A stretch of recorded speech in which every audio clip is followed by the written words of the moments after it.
Hi guys, been a while. I know I haven't been vlogging very much at all since Christmas. A lot's gone on.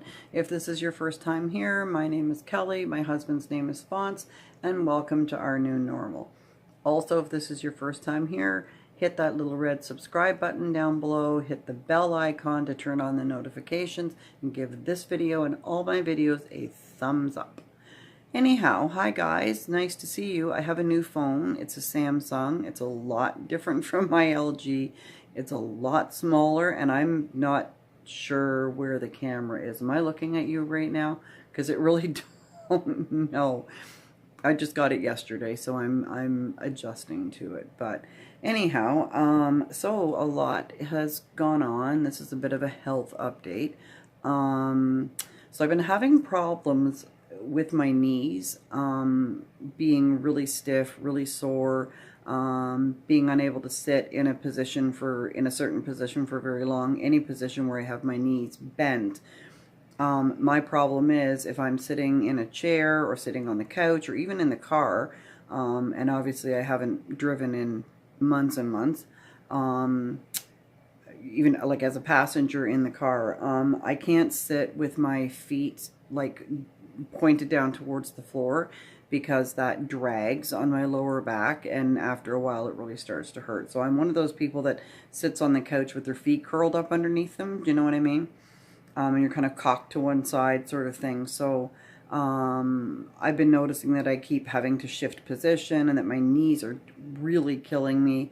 Also that my neck, and this is, I've got my selfie stick on here, so I'm kind of having to look up a bit. So if you see me putting my hand on my neck, it's because I'm sort of holding my neck. And I may do that a few times. I'm going to do it right now, actually.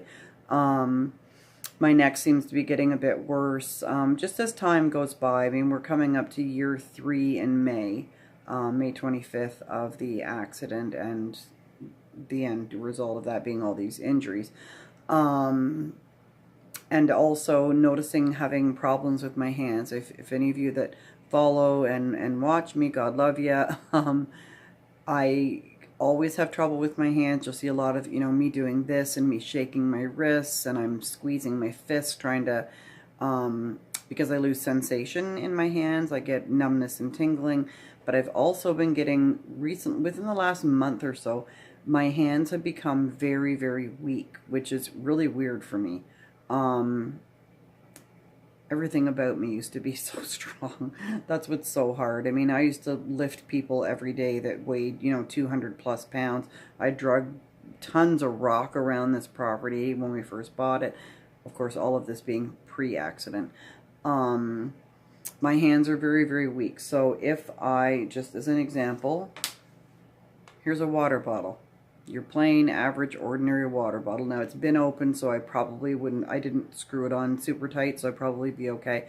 But a fresh water bottle, just, with that tiny little lid that's never been opened, I have to ask my husband, the stroke victim, I have to ask him to open bottles and jars, and even like the other day, what the heck was it? It was a jar of pickles or something in the fridge that had been opened and a number of times, but it was just tightened enough that I can't do that.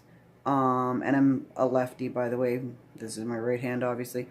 I can't do that applying pressure and twisting motion. I just don't have the strength in my hands, and it's very disturbing. And very, very, very frustrating. So I went to my family doctor appointment the other day after I had my lidocaine infusion on Monday.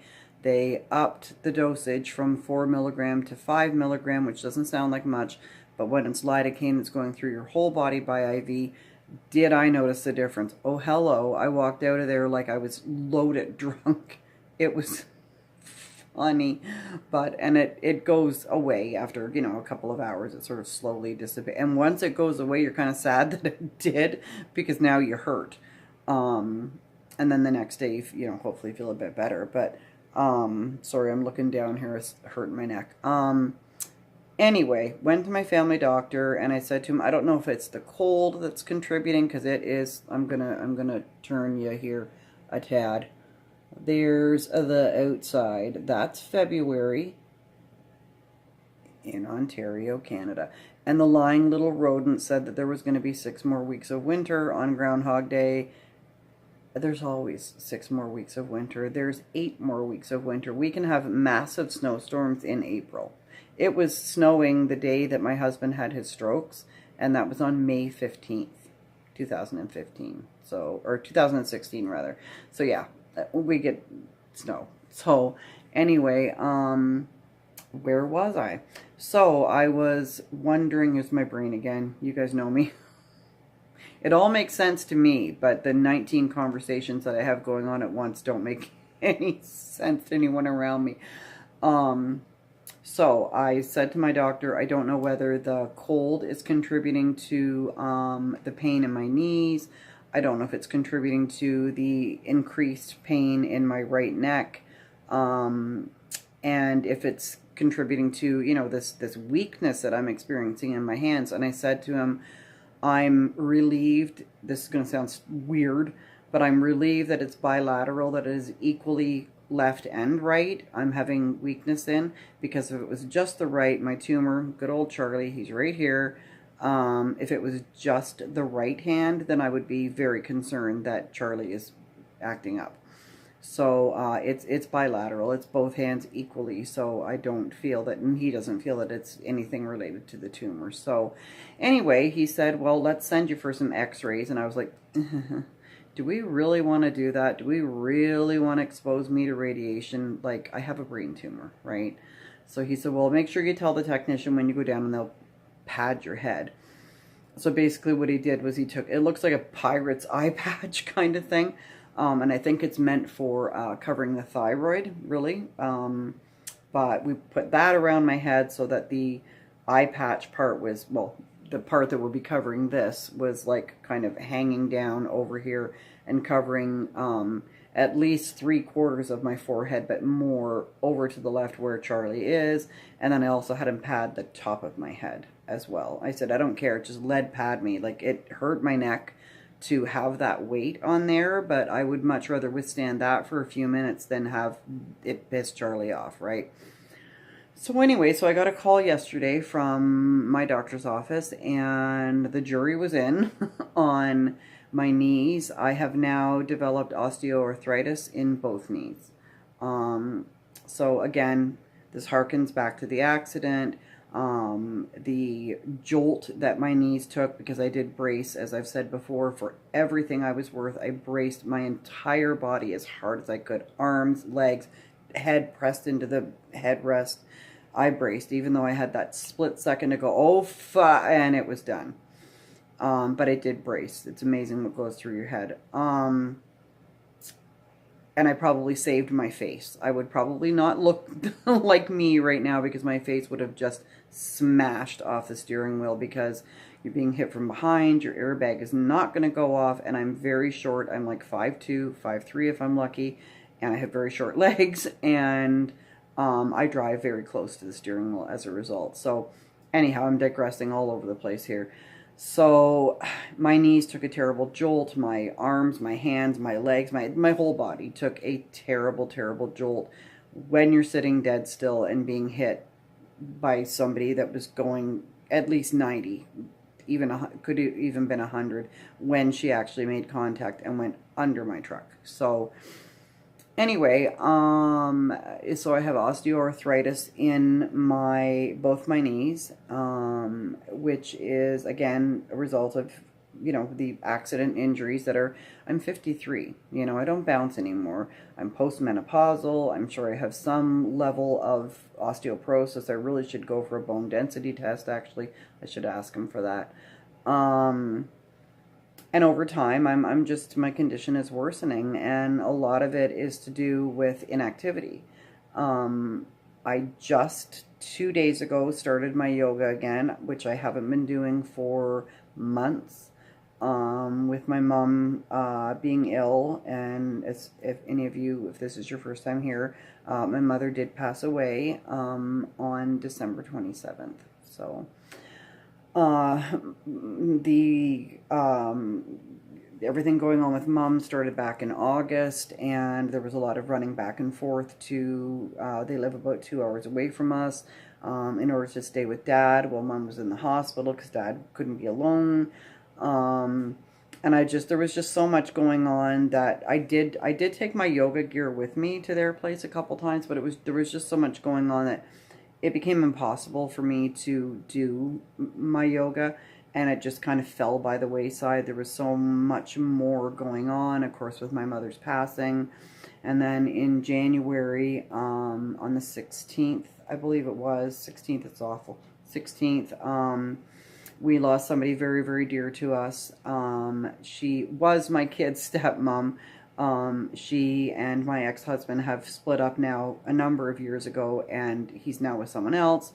But she was the one that was there when the kids were little. So a lot of co-parenting went on there. She and I became very, very good friends, and I loved her very much. And she was a heart transplant recipient, and she got almost 11 years on a borrowed heart. So she passed away very suddenly. It was very unexpected, and quite a shock. So that happened as well about 2.5 weeks after my mom passing. So it's been, it's been a bit of a start to 2018. So, yeah, so I just started my yoga again 2 days ago, even though it is, again, gentle, restorative, very slow, very easy. It's nothing, I ain't hanging from the ceiling. I'm not standing on my head. It's very slow, very gentle, restorative yoga, but I can feel it. OMG, can I feel it? The backs of my legs, even the tendons up the side of my neck here. Ouch, everything. My shoulders hurt, just everything hurts. So I need to get back into my daily yoga practice because I've lost a lot of flexibility. I'm just sedentary, and I'm sedentary because of the accident. So yoga is pretty much the only form of exercise that I can do at this point with, with the injuries, and has been, all along, really all I can do, except for walking. And as you can see from outside, walking right now, not really safe, even with my husband with me, and it's too difficult when you're walking in your big heavy winter boots and you've got all this heavy winter gear on, and I'm absolutely terrified of slipping and falling, because if I slipped and fell right now, I really would not be surprised if something actually fractured, so like a hip or a pelvis or a leg, or God forbid, right? So right now walking is kind of out of the question, at least walking outside. So anyhow, yeah, so that's the update. So also on my neck. Okay, so the other thing that these x-rays revealed is that the 2 discs in my neck at C4 and C5 that were pushed out to the right during the accident are now deteriorating. So I have degenerative disc disease going on in my neck. So that would account for why my neck is so much more sore as time goes by, because the discs are starting to fall apart. And again, harkens back to the accident. And the jury is still out on my hand x-rays. That has not come back in yet.